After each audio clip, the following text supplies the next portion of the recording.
तो गाइज आज આપણે બનાવીશું ચીલી પટેટો। સૌપ્રથમ પહેલાં આપણે બટાકાને છોલી લેવાના છે, ત્યારબાદ આ રીતે આપણે તેને કટ કરી લઈશું।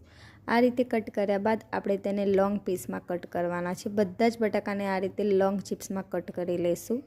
બધા જ બટાકા કટ થઈ ગયા બાદ આપણે શિમલા મિર્ચ કટ કરેલા લેવાના છે, આદુ લસણની પેસ્ટ લેવાની છે અને ડુંગળી લેવાની છે। એક બાઉલમાં કોર્નફ્લોર લઈશું, તેમાં સ્વાદ મુજબ મીઠું એડ કરીશું અને સહેજ આપણે લાલ મરચું એડ કરીશું। एक डिश में આપણે બટાકાની ચિપ્સ લઈને તેમાં 2 ચમચી આપણે કોર્નફ્લોર જે લીધું હતું એ એડ કરીશું। તે બધા જ બટાકાને આપણે તેનાથી કોટ કરી લઈશું। એક પેનમાં આપણે તેલ લઈશું તળવા માટે।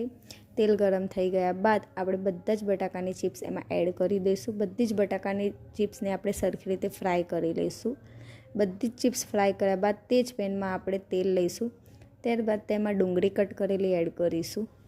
ડુંગળી સરખી રીતે સાંતળી ગયા બાદ આપણે તેમાં आदू लसणनी पेस्ट एड करवानी छे। ते एड कर्या बाद तेने हलाई लईशुं। सरखी रीते चढ़ी गया बाद आपणे तेमां केप्सिकम एड करीशुं। केप्सिकम सरखी रीते हलाईने आपणे एमां एड कर्या बाद 2 चमची सोया सॉस लईशुं। 3 થી 4 चमची एमां आपणे पाणी एड करीशुं। तेने मिक्स करीने आपणे पेनमा रेडी दईशुं। तेने मिक्स कर्या बाद 2 चमची रेड चिली सॉस छे ते नाख्या बाद आपणे तेने मिक्स करीने कॉर्नफ्लोरवाળી स्लरी एड करी दईशुं।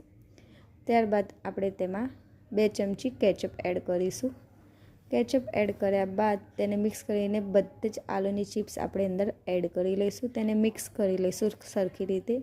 તે મિક્સ થઈ ગયા બાદ આપણે મરીનો પાવડર એડ કરીશું। પાવડર એડ કર્યા બાદ સહેજ મીઠું એડ કરીશું। તેને હલાઈને આપણે તેના પરથી તલ એડ કરીશું। બસ તેને હલાઈ લઈશું। એક પ્લેટમાં સર્વ કરીશું।